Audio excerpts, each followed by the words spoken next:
Meditation chest imaging 8, prepared by Prof. Sharaf and revised by Prof. Yusra Sabri.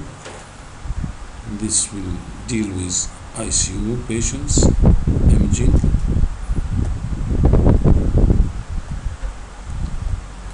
In X-rays sent from the ICUs, you can find collections, you can find pulmonary changes, you can find incidents. Collections could be fluid as effusion or edema.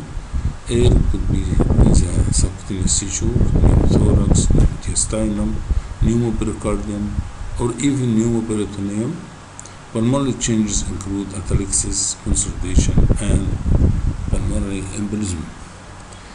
A lot of instruments could be seen, and we are asked to tell about the position and if there are possible complications. The film will be taken in supine or better sitting, but of course this will be reflected on the image as the scapula will be superimposed on the lungs. More vascularities will be seen in the upper lobes, so the cephalization could not be assessed exactly. The heart will appear magnified, so the heart size is difficult to assess. There will be less aeration at the basal region due to the belly.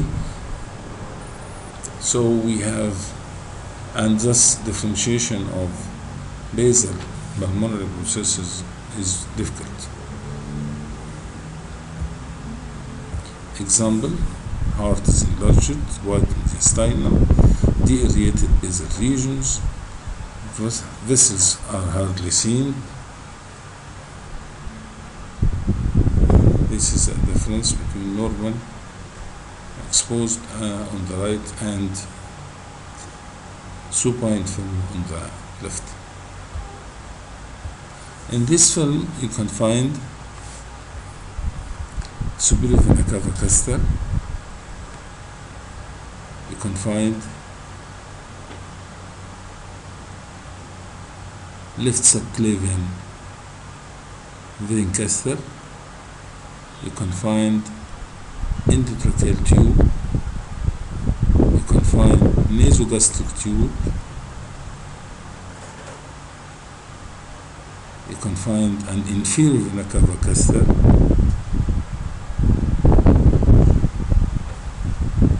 you can find the leads and the ventilator tubing.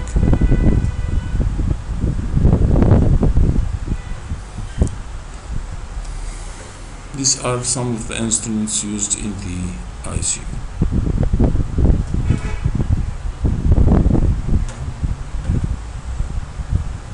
In this film, you will find the cardioverter defibrillator device.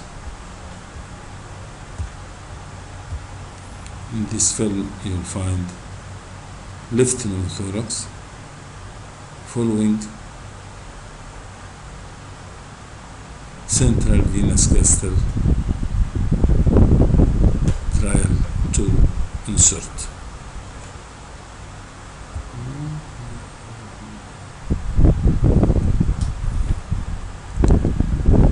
Right pneumothorax with collapse of the right lung partially as associated with surgical emphysema, and this is the right intercostal tube. Of course, in supine position, you know that air will be in front while fluid will be posterior. In these two films, we have malpositioned central venous castor. Here we are, this one.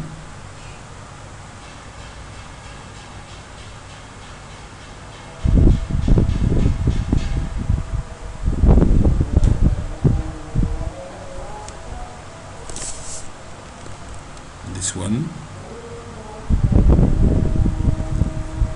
and that one. Malpositioned central venous castors.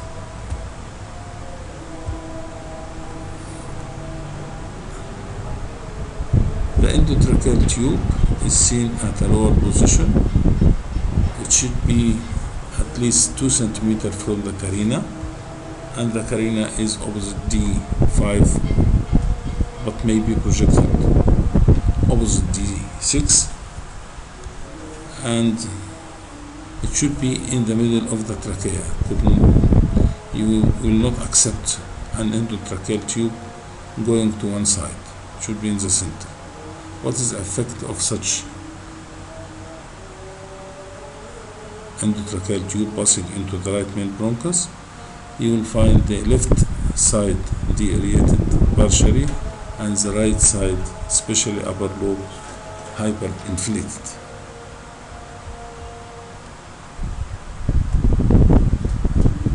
The carina will be identified in a chest film by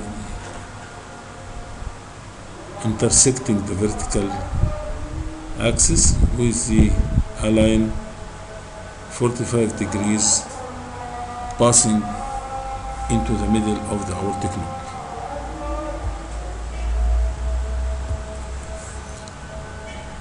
What are the complications of endotracheal tube? The famous is tracheal stenosis, but there are some other complications including cord paralysis, cervical intestinal emphysema, hematoma and abscess formation, tracheal rupture, and the differential diagnosis should be to exclude malignancy, papilloma or granuloma, as tuberculosis could produce sometimes subglottic tracheal stenosis. This is a film post-operative coronary artery bypass graft CABG, and we have the left basal atelectasis. In this film, you have pneumoperitoneum seen as free air in the abdomen, not confined to an intestinal loop or visceral structure.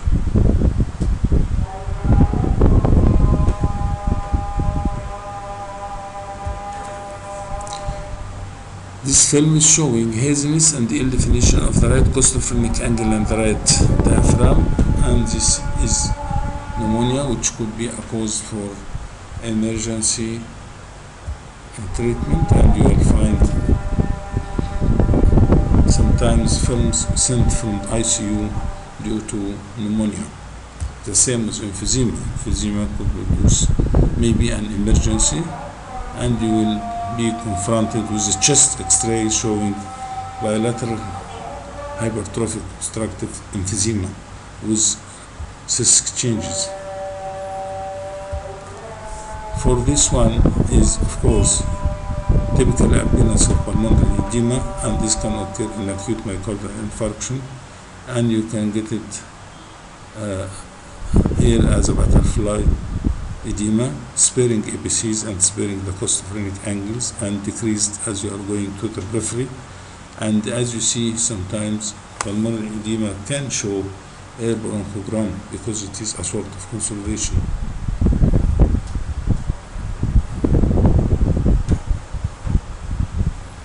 Now, congestive heart failure, coronary may be caused by coronary disease, hypertension, cardiomyopathy, valvular lesions, or shunts. Clinically, we have left heart failure or right heart failure. In left heart failure, we can get paroxysmal nocturnal dyspnea, shortening of breath, orthopnea, and of course cough, while in right heart failure you will find edema. Left arterial pressure and the development of pulmonary edema correlated with histological findings. Normally the left arterial pressure is 5 to 10 millimeter mercury. It's some increase, mild increase up to 15 will result in cephalization as what we call as redistribution of vascularity. Sometimes you will find cardiomegaly, mild cardiomegaly. This will be an indication of early or incipient decompensation.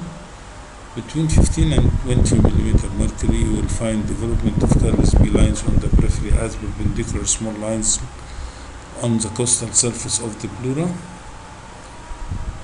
Associated with the previous, with the last one as redistribution of vessels, both constitute incipient cardiac decompensation. If the pressure is from 20 to 25, you will find development of interstitial edema, cause reticulations of the lung with what we call peribronchial coughing. Peribronchial coughing means that haziness and ill definition of the peribronchi with thick interlobar fissures.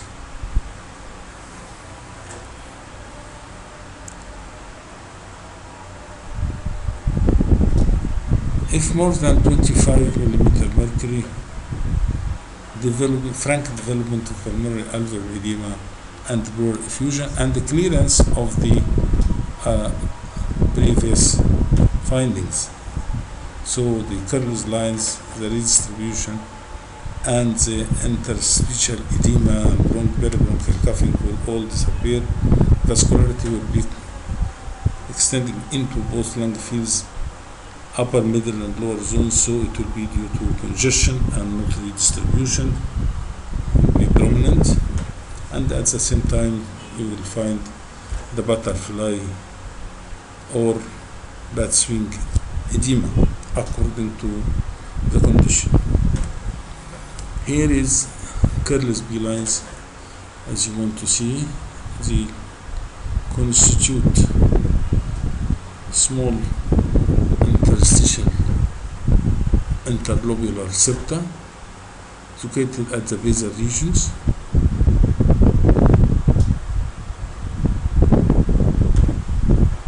Horizontal direction, and they are perpendicular to the pleural surfaces.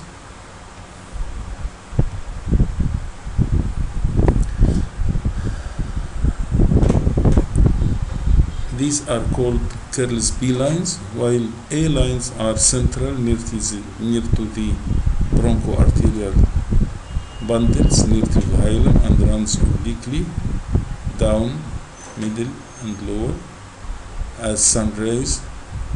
C is a reticular network of lines, and C lines is an assumption, probably does not exist. This is the typical appearance of pulmonary interstitial edema, which predisposes to pulmonary alveolar edema, where the edema distribution is typical, sparing epices and costal phrenic angles, and seen as decreased lung radiolucency and opacification, starting from the hila peripheral. Peribronchial coughing is that haziness and ill definition, as we said, of the bronchovascular bundles, and interstitial fluid accumulates around the bronchi, causing thickening. This is the appearance, and they call it the donut appearance, and this is frequent in both cardiac and renal causes equally. Here is the cephalization, that is prominence of the upper lobe vessels. If hydrostatic pressure is more than 10 millimeter mercury reaching 15, it will start to leak into the interstitium, compressing the lower lobes vessels first by gravity, and then resetting of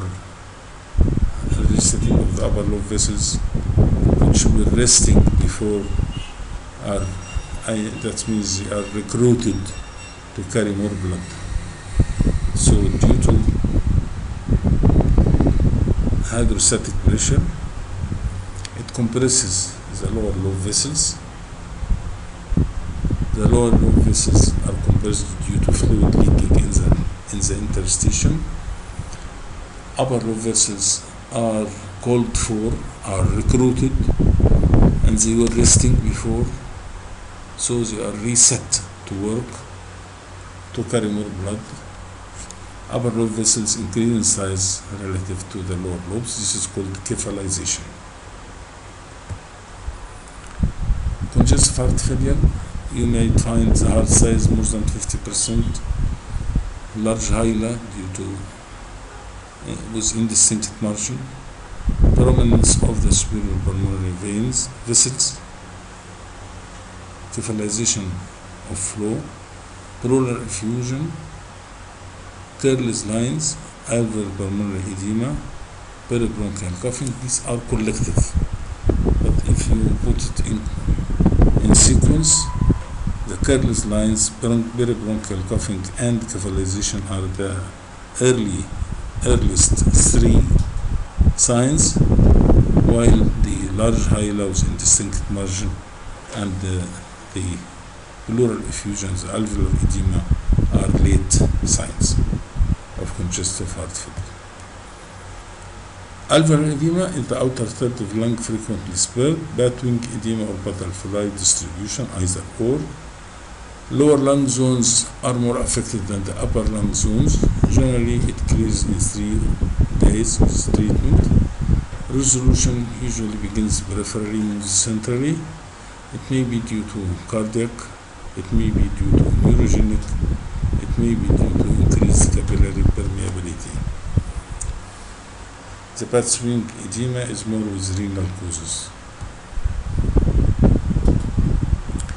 This is pulmonary interstitial edema, seen as peribronchial congested hilar with peribronchial coughing and A lines, while this is the pulmonary alveolar edema, where you get opacities sparing EBCs and periphery of the lung, as well as the costophrenic angles.